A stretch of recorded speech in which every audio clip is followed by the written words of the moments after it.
About 46 Christmases ago, I went out and I blew all the money I'd been given on a book. And it was this book, The ITV Guide to Independent Television. And it would change my life.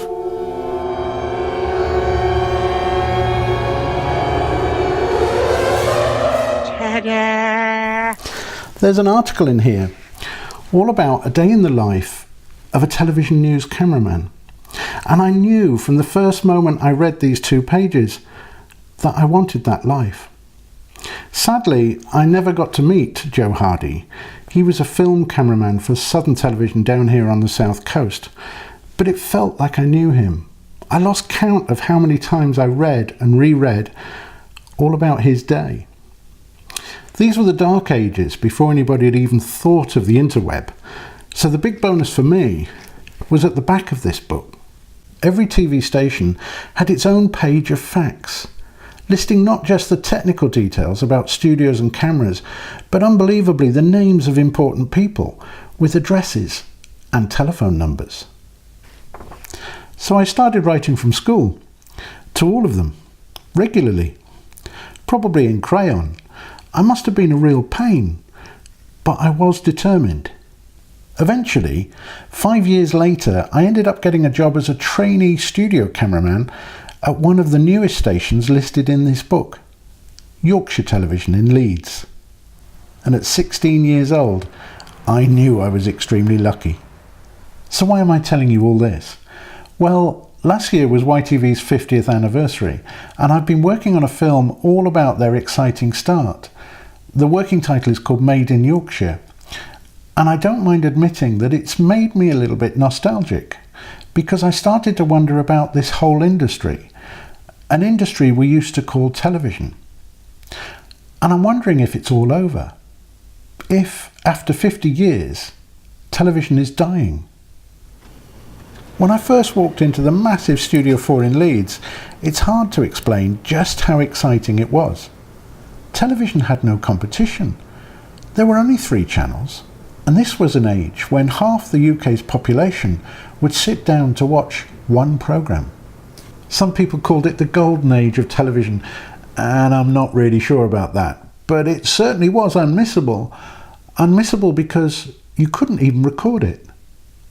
After Yorkshire, I joined Granada. And halfway through my cameraman's interview, they opened a folder which contained all those letters I'd written years earlier from school. In crayon. So that backfired. Granada was a company that seemed to thrive on big calculated risks.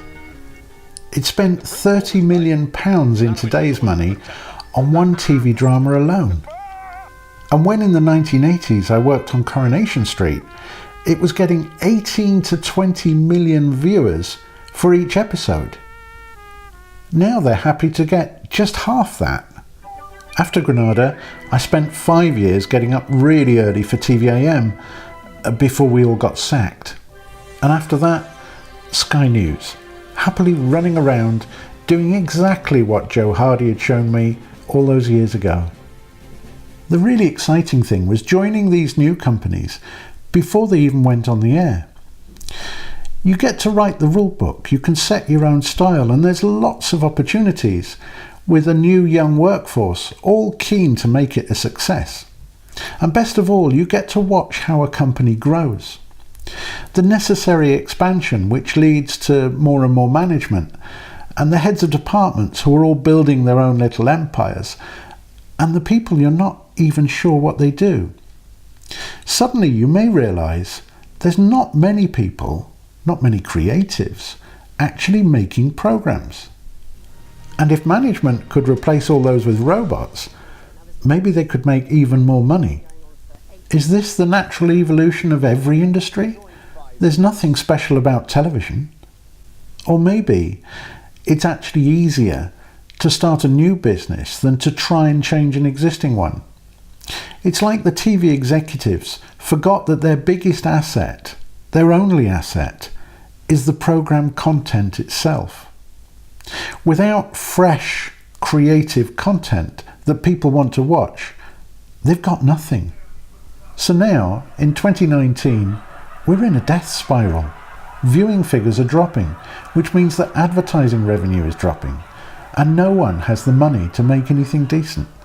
Yes, I know we still have some shiny talent shows and a few co-productions that scrape together enough for a drama, and there'll always be a market for live news and sport, but most of what broadcasters dish up now is just the same old format presented on a different plate.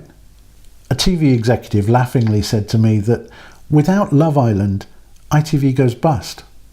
I think he was joking, but if you talk to anybody under about 30, they'll probably tell you that they don't watch much television.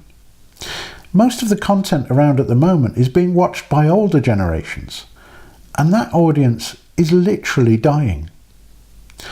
So about now you're probably thinking, well, he's just a sad old cameraman who's seen some great years, but the work's drying up. Well, actually, I'm really optimistic. Right now is a great time if you've got a passion for creating visual content. Now is a time when there's very few barriers to entry. Good gear is getting really cheap, editing is cheap, and publishing is free. There are creators out there now working from their back bedrooms who are getting larger viewing figures than the best shows on broadcast TV. And some of them are really good at what they do. The technical standards on something like the Marcus Brownlee YouTube channel make the BBC look like amateurs. If you've got a good idea that you think might entertain or inform others, then you can make it happen. I'm not saying it's easy, but it's certainly possible. This year in the UK, the 6 main broadcast TV channels will probably spend around £2.6 billion producing 27,000 hours of content.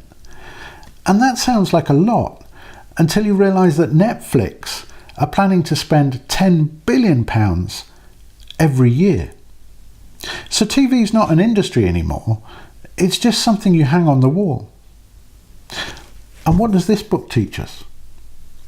Well, we have no idea what's going to replace Netflix or Amazon or YouTube in the future, but something definitely will. And maybe that's what you should be thinking about if you're planning a long career shooting pictures.